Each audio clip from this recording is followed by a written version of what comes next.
لديه العديد من الدراسات الأدبية والأكاديمية في الشأن العربي، ولديه 4 مؤلفات. قدم أكثر من 17 ورقة بحثية في مؤتمرات دولية، وأكثر من 14 بحث في مجلات دولية، ودعي إلى أكثر من 6 مؤتمرات دولية كمراجع ومتحدث رئيس. إن شاء الله تكون نبذة مختصرة كما ناخذ من وقتكم. الدكتور إن شاء الله أعطينا التاريخ. يتفضل الدكتور حاتم بحضوره معنا. حللت أهلا ونزلت سهلا. أتمنى أن تكون فيس لفيس، لكن تعرفون الإنترنت يعني بالعراق شلون شوية ضعيف. سيتحدث الدكتور عن العلاقات الاجتماعية والبنية الفوقية والعوامل الاجتماعية والسلطة والثقافة وغيرها. طبعا أساتذتي الأعزاء، ملاحظة بسيطة إنه كثير من الزملاء يسألون بخصوص رابط الشهادة. رابط الشهادة إن شاء الله سيكون في نهاية المحاضرة، يعني آخر ربع ساعة، وإن شاء الله سيكون الوقت مفتوح لجميع الأسئلة. تفضل دكتور حاتم. بسم الله الرحمن الرحيم. In the name of Allah, the most merciful, the most compassionate, it's my pleasure to deliver a talk with you guys. First of all, let me thank Dr. Nibras, the dynamic of the English literature. And also, I want to extend my thanks to Dr. Ala, the head of the Department of English in Iraqia University. I also want to thank the Dean of the faculty who gave us such opportunity. And now we'll start our talk about hegemony, Marxism, ideology, and culture. So why we are talking about these ideas in such time? Because we see the clashes right now between ideologies. So what is Marxism? Marxism is a theory or a method of socio-economic study or analysis that views class relations and social conflict using a new materialistic interpretation of historical development that takes a dialectical view of social transformation. It came out from the works of Karl Marx and Friedrich Engels in 19th century. So what do Marxism do? It helps us read commodities, consumer cultures, and celebrities' fashion when we study culture. Marxism believes that society is organized around the forces of production, questions of labor, wage, and capital. In other words, the foundation of all aspects of the social order, whether it is the family, the mosque, the church, or education, rely upon economic foundation. Marxism believes very strongly that the foundations for all the social relations are the modes of production, which means in the earlier era, it was agriculture and feudalism. In the later era, in the age of industrial modernity, starting roughly, you can say around the last 2 decades of the 18th century. It was the factory system of production. Yeah, tell me. يمكن تخليني ميك كوست، عندنا كثير من المشاركين ما دا يدخلون حتى أضيفهم. Yeah, sure. Let me. I also admit all. I did admit Yes. all, but how to make you host? Yes, you can. There is no need to make him a host. Just you can just go to participants section, and then there is like 3 dots, one above the other. Click on it, and then unclick the waiting room, so everyone can admit right away. That is what I did already. That is what I did already. Oh, okay. Okay. Thank you so much, sir. Yeah. Okay, let's go ahead. Let's go on. Please. So Please. here, we wants to know here, we are now in the age of the digital and cybernetic forms of production. These forms of production enable a social order to organize itself into various classes. Class as an organizing principle of the social order is central to Marxist thought, where earlier theorists and philosophers like Hegel says or argued that our life is in progress. What does it mean that? That every event in history is connected or produced from a previous event in history. Marxism argued that all historical processes are a result of a conflict between classes. What does this mean? This means very simply that a tension or a conflict between the land-owning class and the land-working class, the owner of the factory versus the laborer in the factory, determine the nature of social relations. We are talking here, please understand, not only of mechanics of production such as the factory or the agricultural field or the farm sector, but also in terms of profits and wage. Money as attained through somebody else's labor and money as attained through my labor as in what I earn as wage.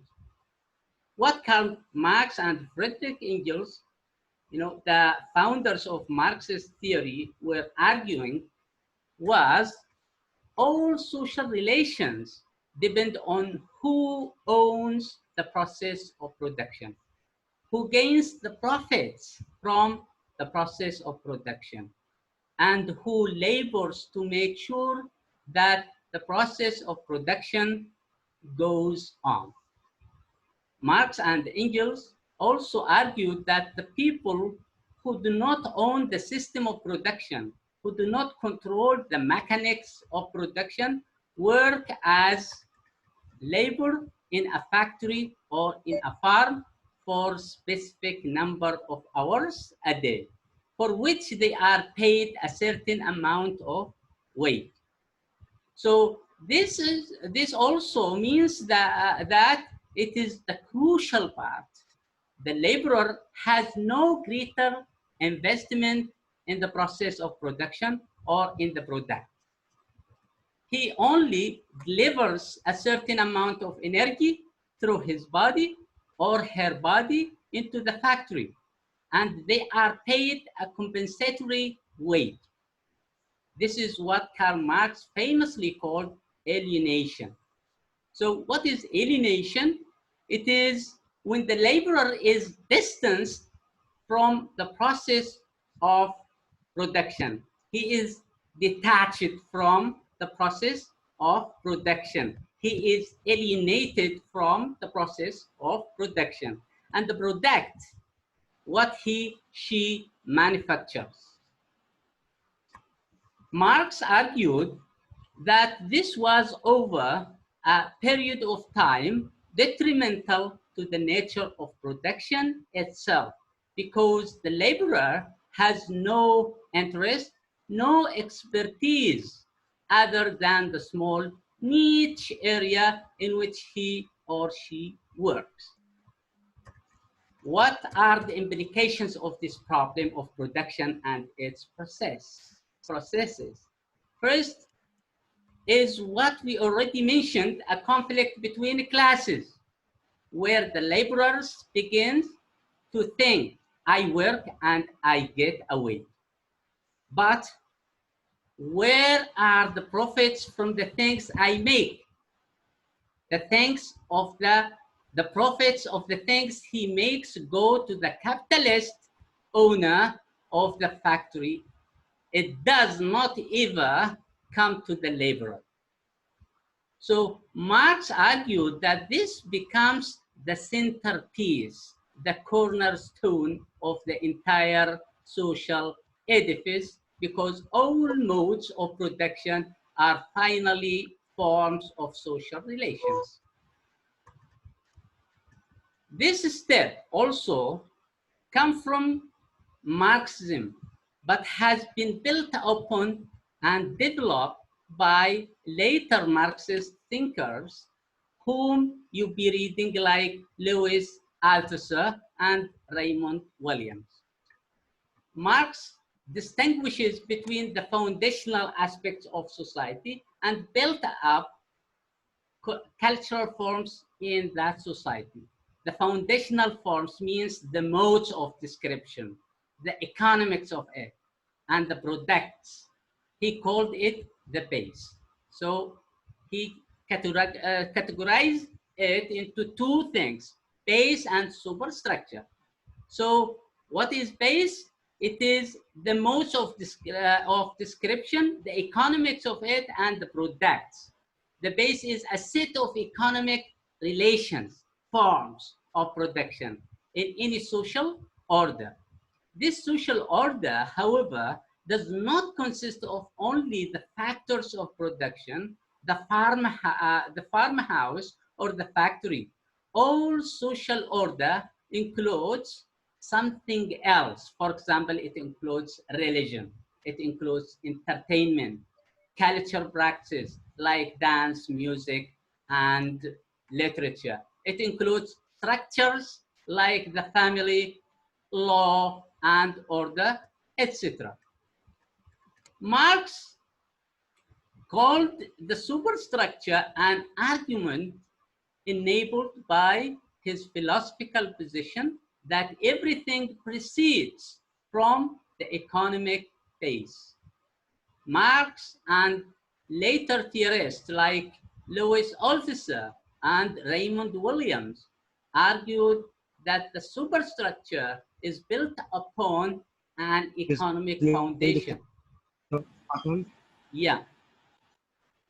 Mr. Hatem, please can you edit some of our participation? Sure. I don't know how you make me know the if you can get me admit. Yeah, I admit all. Okay, thank you. You can continue. If you have PowerPoint also. Yeah, I'll see how to share it, because sometimes I face some difficulties. Let's we can share the when we are interacting with the participants, we can share the PowerPoint, so I can get some chance for that. So here we are talking about the superstructure. The superstructure is what we call culture. That is where the cultural studies begins, and that is another topic. So cultural practice, which includes pulp fiction, science fiction, movies, Hollywood, Bollywood, music, all of that sport, celebrity, culture, and films, they are all built upon an economic base.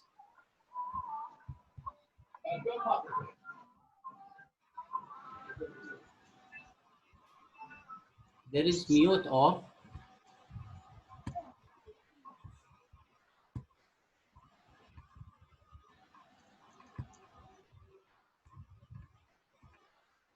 Mute all. I'm trying to mute all because I heard some disturbing voices. Let's complete. So here, cultural practice. The Marx theory of culture argues that this layer between base and structure, superstructure model is something you need to examine for one particular reason. Please recall what I have already said, that the economic foundation of a society will determine class identity and the class relations. This means, effectively speaking, those who own the factors of production, those who control the mechanics of production are wealthier and therefore have more power this brings us to the key concept in the later part we'll talk about. So power, what is here? Power is doing. Power is with those who control the means of production, but power is a more or less abstract concept because we don't quite know how it plays. When I am speaking with you, I am practicing some power in my words. And here, this power, you can't see it. It is invisible. So what is important to understand is that those who control the mechanics of production, those who control the economics of a city or a town or any social organizations are able to enforce power through certain institutions, whether it is the law, the military, the monarchy, or the school system. Power operates through institutional structures, which are part not of the economic base, but of the superstructure. In other words, power comes out of the economic foundation, but seeps through the entire superstructure, which is built up all the way in many layers. Culture is superstructural condition, which conceals within it the actual nature of power relations. So we don't see the power. When I am talking, there is a power concealed in my words. So I am trying to convince you to accept Marxism, but you don't see that kind of power in my words. That is how ideology comes. We'll talk about it later. The foundation of any social order will generate its own superstructure. Power lies at the economic level and also comes at the higher level. The operation of power are rarely visible. All cultural practices, said Raymond Williams and Althusser, are essentially practice of power. How it works? In order to understand the shift, there is a shift from the economic base to the superstructure. We need to understand a couple of concepts. One is the concept of ideology, which again, Marx and Marxist theory were very instrumental in coining. Ideology is a system of thinking. So what is ideology? When we are talking, or people are talking about the ideology, which is practiced by some people. So ideology is a system of thinking, a system of beliefs, a system of a way we imagine. Ideology is a way of making other people believe what you believe in, or what I believe in. I want now to convert you into Marxist because I am believing in it. Not like a system, but like when I am now lecturing, I am practicing power. So if I want to convert you into a believer in Marxism, I can do it through this talk. How I deliver this talk, which is a part of an apparatus, a part of a system, you will say you are only lecturing. That is the point. I am trying to make via Marxism, my ideology. The institutional mechanism of this lecture, of any program or a classroom, is the institutional structure where what we call a syllabus, a lesson, a teaching unit conceals the kind of belief systems I, as a teacher, want you as a listener to understand. Ideology is a system where the factors of production remain invisible. You don't see the ideology in my talk. When you go to the mosque and you listen to the preacher when he is talking in, Friday oration, he is delivering some talks, but there is a power he is practicing on us.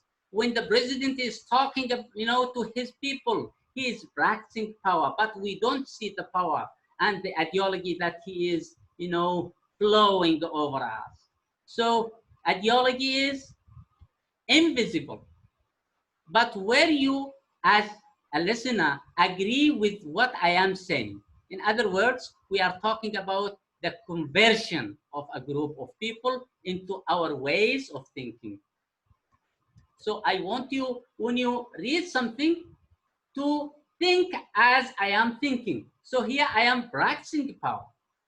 So culture is systems where films, television, series, and sports assume or make you assume this is just entertainment. But in fact, it conveys a particular model of thinking.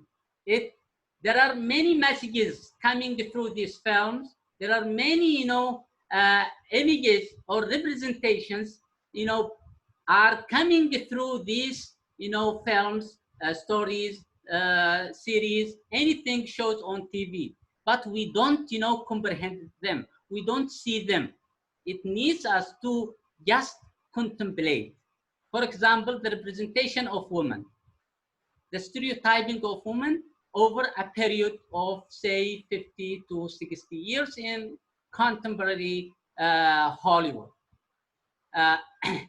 In contemporary Hollywood films, makes us believe that women are just like that.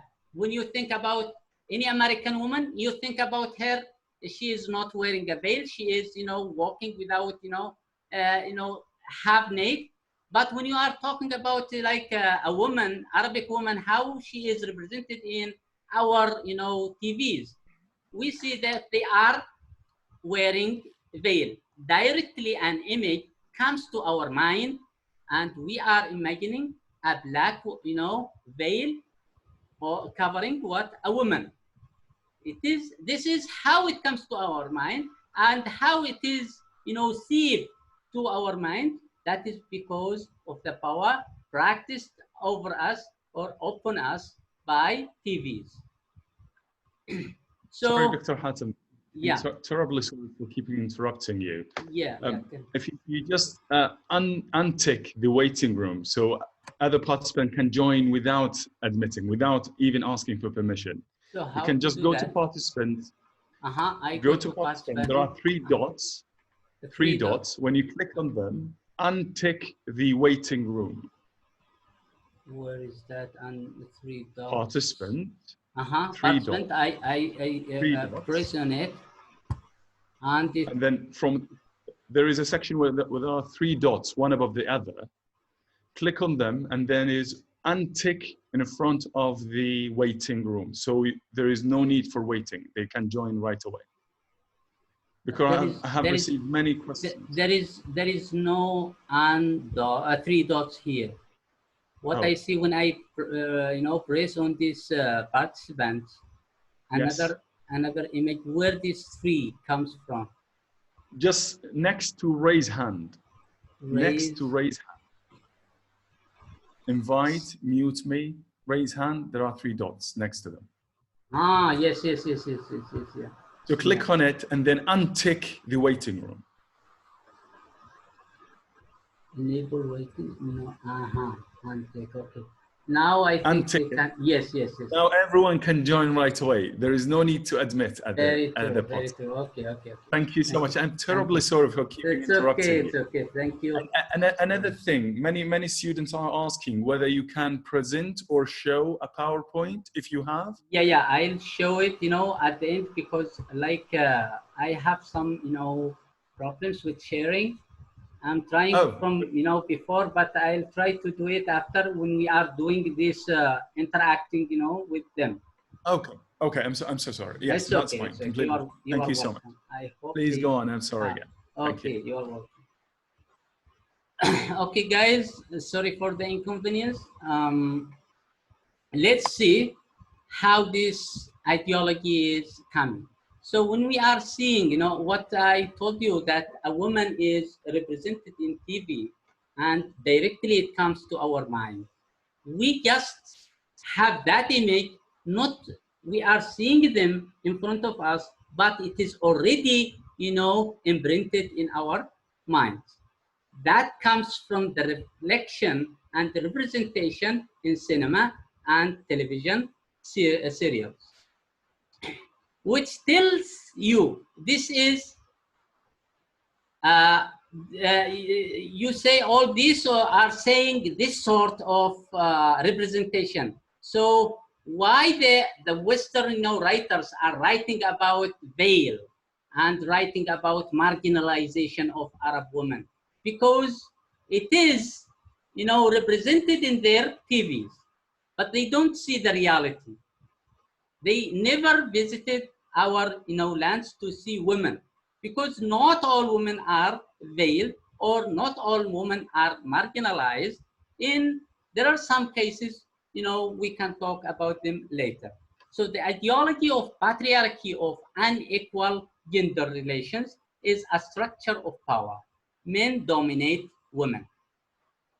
This is not visible as we do not see the power play out. When we are talking about domination, we don't see, you know, women when they are, you know, practicing their power over women, but it is there, represented in their operation. Power is invisible but effective, and it manifests in cultural representation.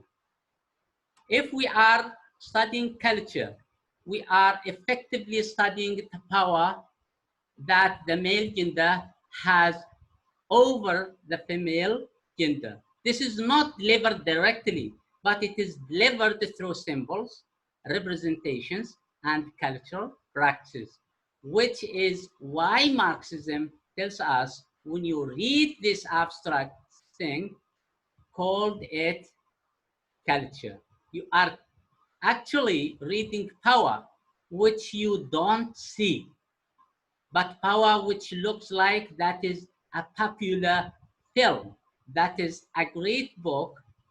That is, when he say it is a great book, it means he is practicing power.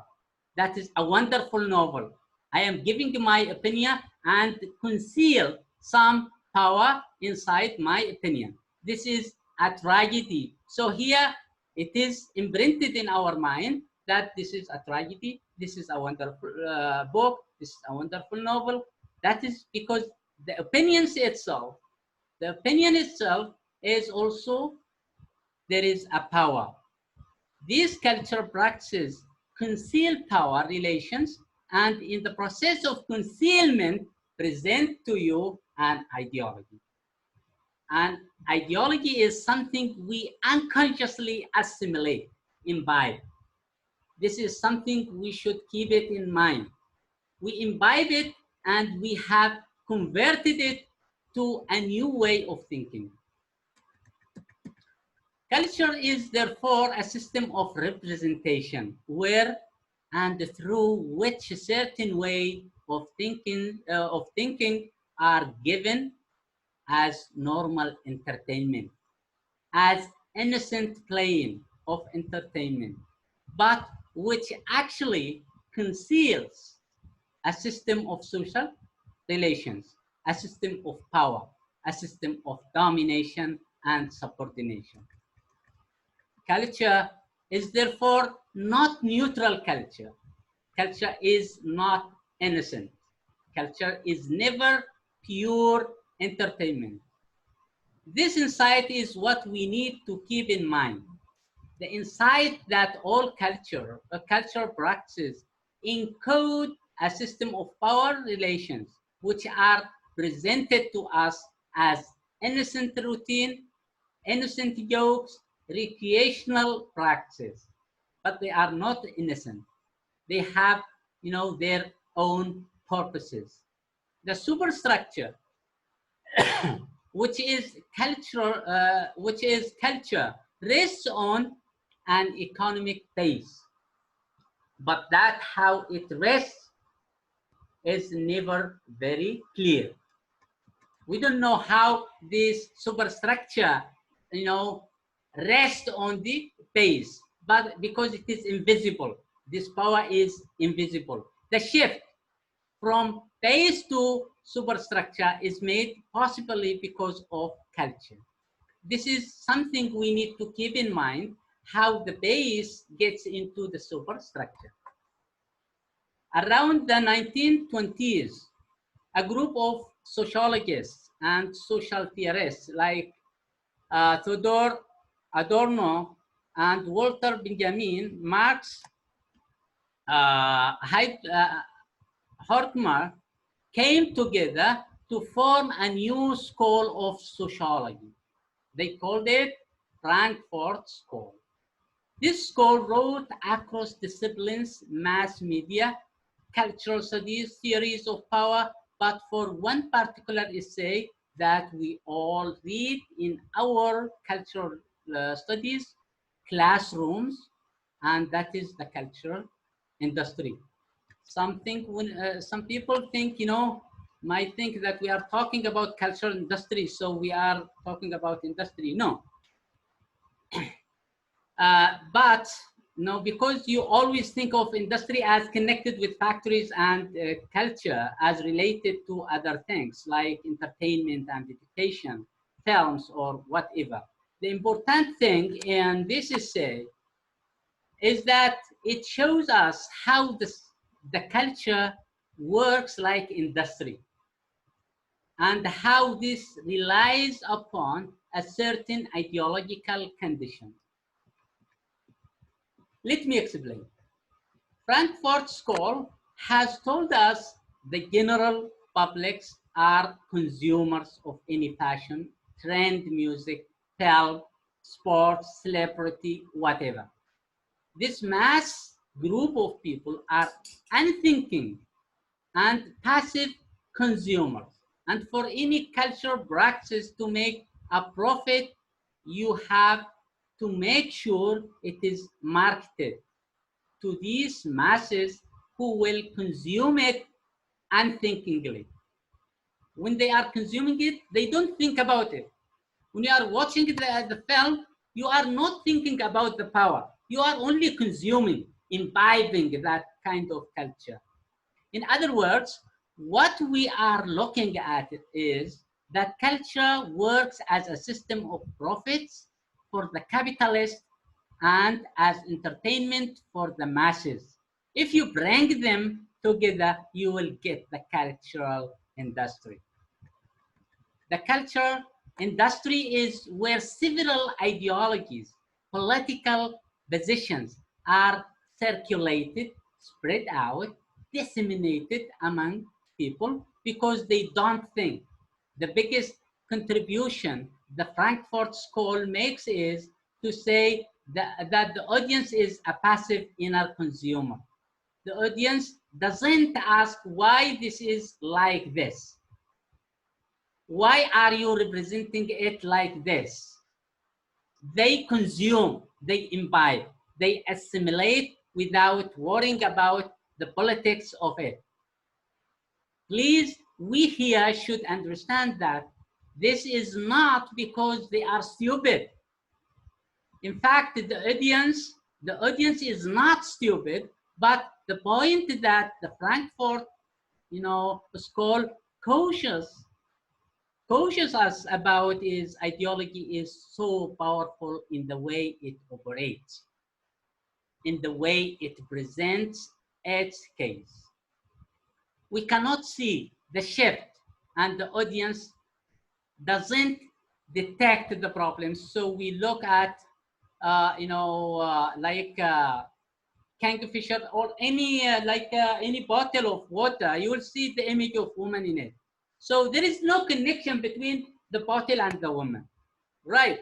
We do not see any other or, woman which has any connection with this, thing. So we do not ask, is it necessary to sell a bottle of cola or a car or a cell phone via a woman? Because as unthinking consumer, we say that is just innocent representation. That is just a stupid joke we are, practicing. The point is that it is not a stupid joke.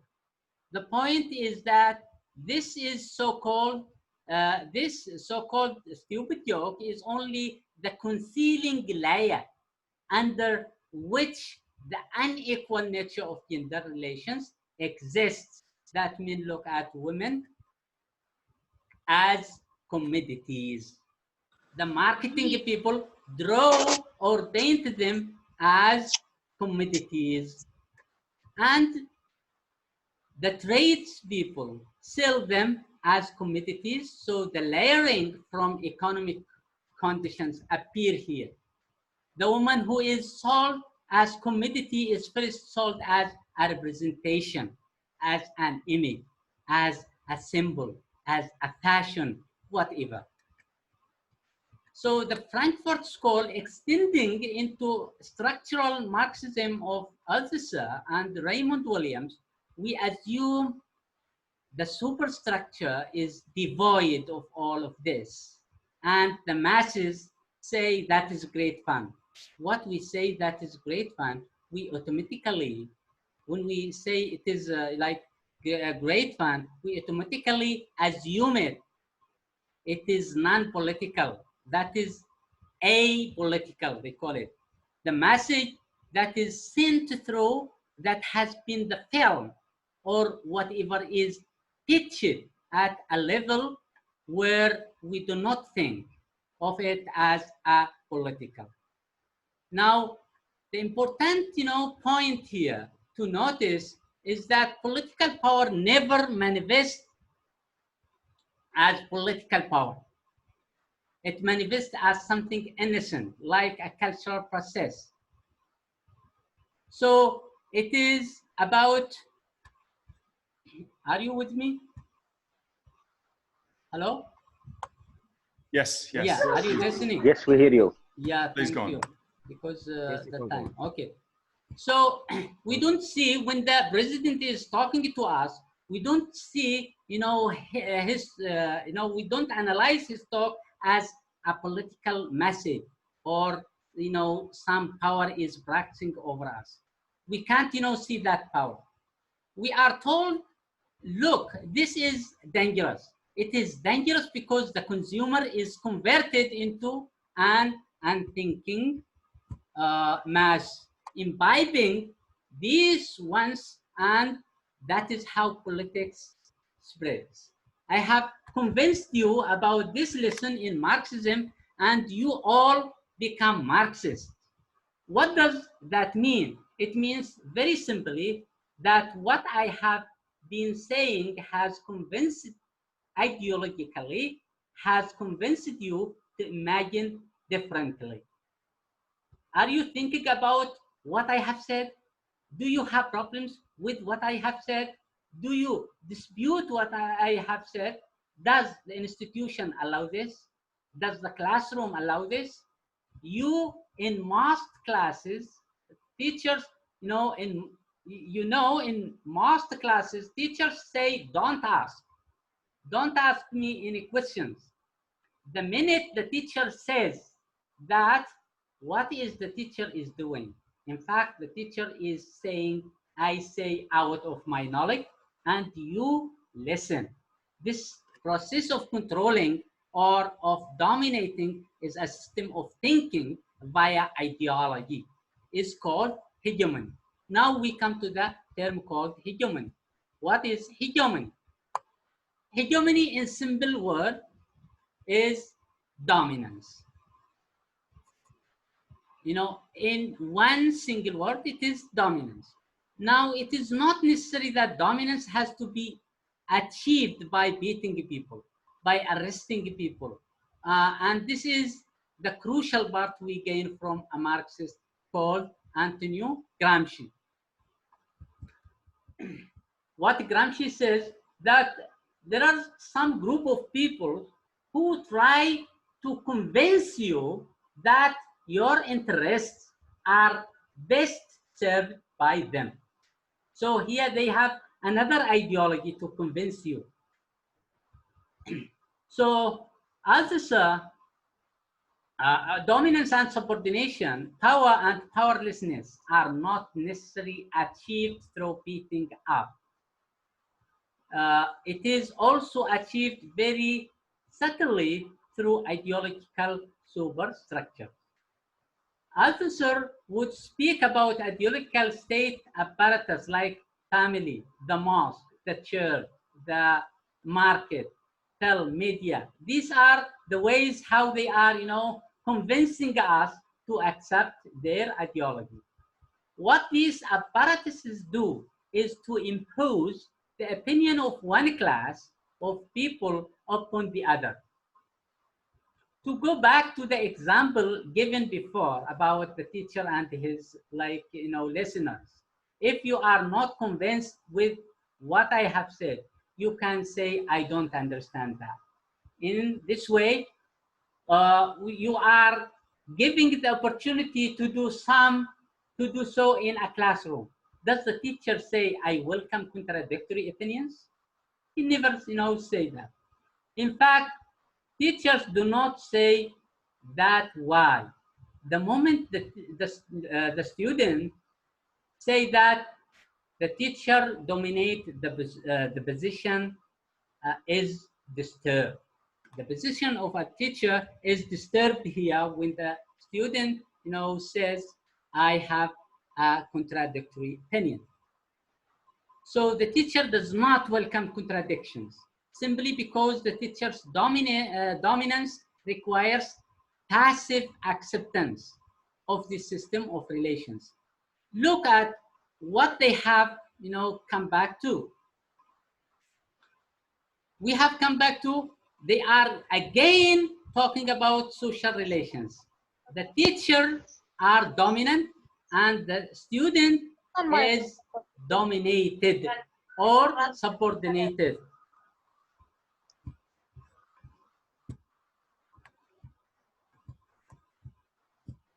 Sorry, I mute all because I heard some, voices disturbing. So the important thing about hegemony is the hegemony operates through a far more subtle means, but reinforces any of every system that is of unequal power. The teacher says, you better listen to me. This is what I am saying. The student who says, maybe there is another view is actually shifting the power relations in the class. But by saying, you may be the teacher, but I have a point of view, and that is going to contradict yours. Here, the teacher doesn't like such, opinion. Here, the power relations between teacher and, students gets a little disturbed. Teachers do not want that. Institutions do not want that, which means effectively we have imposed the teacher's opinion of view upon the student. Now, how is that going to operate? We do not quite know yet. We see it is happening in various places. What does the teacher gain? What does the thinker gain? What does the politician gain? The politician gains many things, which we all know, but it is not our task. We may not able to convert all that we gain into money. We gain many things from imbibing the other's culture and power, but we don't, we can't convert them into money. But we gain something else, which is called cultural capital. This cultural capital is an unquantifiable, non-measurable advantage we get from processing, say, knowledge. It operates through very odd ways. It operates through influence. It operates through prestige. So prestige, what is prestige? Is something very difficult to pin down as what it does. But for instance, when you want something be done, you may find someone, somebody who will put it in a word for you. What does it mean? It means very simply that the person who puts it in a word has something called influence. For example, here in India, sometimes it is difficult to understand some, normal, Indians at the street. So when you are you know, requesting him to do something, he can't, you know, simply understand you. Another guy come and interrupt. So this guy, he's a mediator. He is converting my message to him. This action that he is doing called influence. Influence is a system of power. Influence is a system of hegemony where a person who votes it in a word. Yes, yes, sir. The time of the program ends, so it interrupts the participants. So it will take about seconds. If you wait for a few seconds, and then we can just resume. Sure. Still to only and then we will give the participants about 10 minutes for questions. So I don't know. Sure. Who is he going to make, you know, another session? That's with Dr. Nibras. I'm not sure. We would love to, but we'll see Dr. Nibras. Where is he? Yes, Nibras. Hello. Hello. Yes, thank you. It's very interesting. Thank you so much for it. You are welcome, sir. And I can see that Muna Isam is raising her hand. I'm not sure whether she still would like to ask a question. So among the participants, there are raised hands in there. If you click on the participant. Please, Muna, you can unmute yourself if you'd like to ask a question, if you still want to ask a question. No, then I think that's it. We can just sum up. Thank you so much for your time, Dr. Hatem, with us. Thank you so much. It has been a great honor to have you here. And we hope that we can continue being in touch for future works and conferences. And we wish to meet you in person, inshallah, in the future. Inshallah. We're here to have you as an honorable and great and welcome guest to be in our school in the future. Thank you so much. Thank you, everyone, for your participation and questions. And that's it. Dr. Nibras, if you'd like to say anything, then the stage is yours. Thank you, Doctor. Thanks so much.